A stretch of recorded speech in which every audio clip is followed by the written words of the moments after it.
The bell above my tiny bookstore's door chimed as another customer left empty-handed. The reader's corner had seen better days, but it was mine. Every worn floorboard, every dusty shelf, every forgotten book. I'd built this from nothing after walking away from my family's real estate empire. Seriously, Olivia?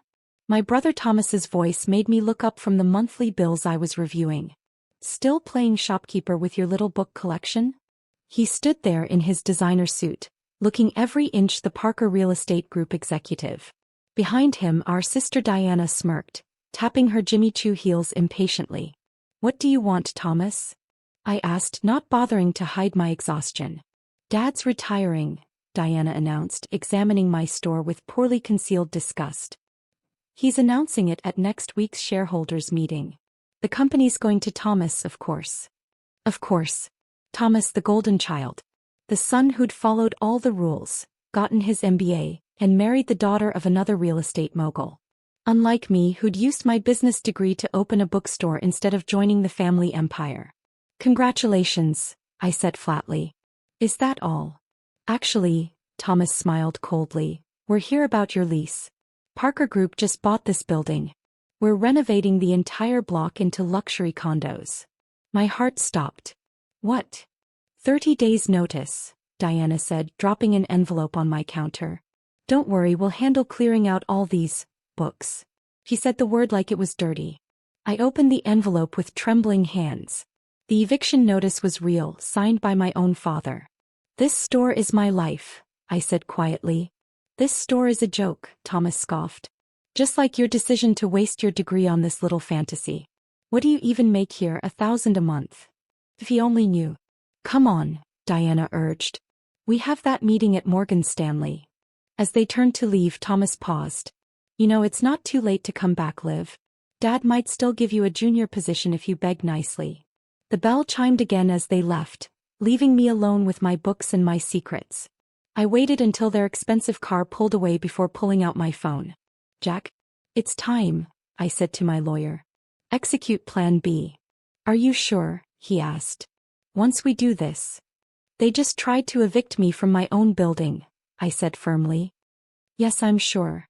What my family didn't know, what no one knew, was that the Reader's Corner was just the front.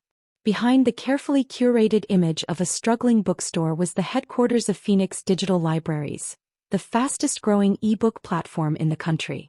While they thought I was playing shopkeeper, I'd built a digital empire worth billions. Every major publisher used our platform. Every university subscribed to our services. The tiny store was my sanctuary, my reminder of where I started. And the building? I'd bought it through a shell corporation 2 years ago, along with half the commercial properties in Manhattan. The Parker Group had just tried to buy a building I already owned. I looked around my beloved bookstore, touching the spines of old volumes. They thought this place was my weakness. They had no idea it was command central for my revenge. Opening my laptop, I checked my offshore accounts. The last piece was in place, controlling interest in Parker Group, acquired slowly through various shell companies over the past 5 years. Next week's shareholders' meeting was going to be interesting. Dad wanted to retire? Perfect timing. The bell chimed again. This time it was my assistant, Sarah, carrying coffee and a thick folder. "Everything's ready," she said. Morgan Stanley confirmed the timing. "When the news breaks about Phoenix Digital's true ownership and value." I smiled. The Parker Group won't know what hit them. Looking out my dusty store window at the Manhattan skyline, I could see the Parker Group building my building, though they didn't know it yet. Soon, very soon, they'd learn that while they were busy mocking my tiny store, I'd been buying their empire right out from under them. Sometimes the best revenge is letting people underestimate you. Right up until the moment you own everything they thought they were taking from you. The morning of the shareholders' meeting, I dressed carefully in a designer suit I'd bought years ago but never worn. The struggling bookstore owner image had served its purpose. Today everything would change. As I walked into Parker Group's headquarters, memories flooded back.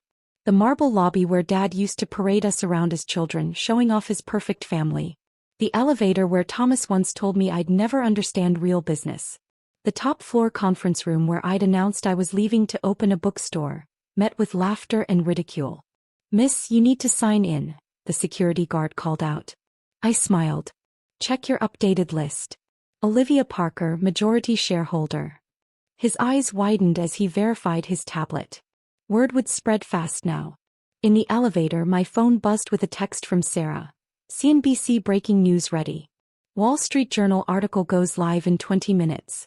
Morgan Stanley presentation prepared. The doors opened to chaos. Executives hurried through hallways, papers clutched in their hands, faces pale. My presence caused double takes and whispers. Someone must have checked the shareholder registry this morning. Olivia. Diana's voice cracked behind me. What are you doing here? This is a private meeting. Private for shareholders, I corrected, walking past her. Which I am. That's impossible, she followed me, heels clicking frantically. You can't afford. Breaking news. A TV on the wall interrupted her. Phoenix Digital Libraries, the ebook platform valued at $8.2 billion, reveals its founder and CEO, Olivia Parker. Diana stopped breathing. The conference room fell silent as I walked in. Dad sat at the head of the table, looking older than I remembered. Thomas stood frozen mid-sentence, his face turning an interesting shade of red. Please, I said smoothly, don't stop on my account. What is this? Dad demanded. Why are you here? The better question, I replied, taking a seat, is why are you trying to sell my building? Your building. Thomas laughed, but it sounded hollow. That deteriorating block we bought. Actually, my lawyer Jack interrupted, walking in with a stack of documents. Ms. Parker owns that entire block through Phoenix Holdings. In fact, she owns this building too. The room erupted in chaos. Board members whispered furiously, checking their phones as news of Phoenix Digital's true ownership spread. The stock markets would open soon, and Parker Group's shares would plummet as mine soared. Impossible, Dad whispered. That bookstore barely breaks even. I pulled out my laptop, connecting it to the presentation screen. The bookstore was never meant to make money, Dad.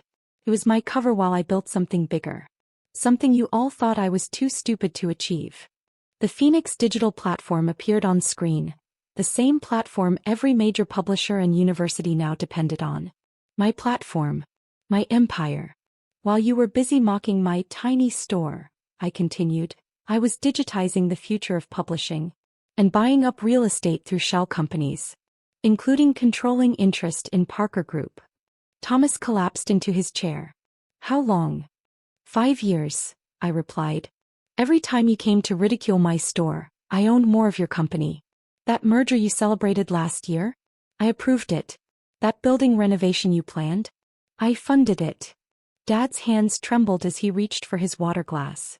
Why? Because you taught me well, I said softly. Just not the lesson you intended.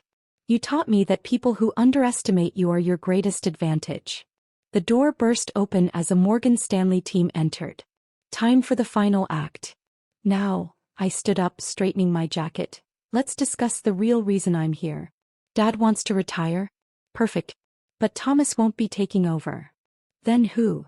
Diana demanded. I smiled, thinking of my beloved bookstore downtown. Sometimes the smallest shop hides the biggest secrets. And sometimes the daughter you dismissed builds an empire right under your nose. The Morgan Stanley presentation began, showing exactly how completely I now controlled the company that had once rejected me. Sometimes revenge doesn't need to be loud.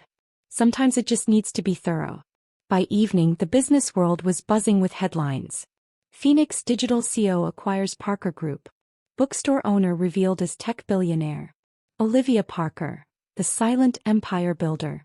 I sat in my my office, looking out at the city lights. The door opened softly. The papers are all signed, Jack announced. You now officially control both companies. And my family? Thomas resigned. Diana too. Your father. Jack hesitated. He's waiting outside. I nodded. Send him in. Dad entered, looking smaller than I remembered. Gone was the arrogant real estate tycoon who'd laughed at my bookstore dreams.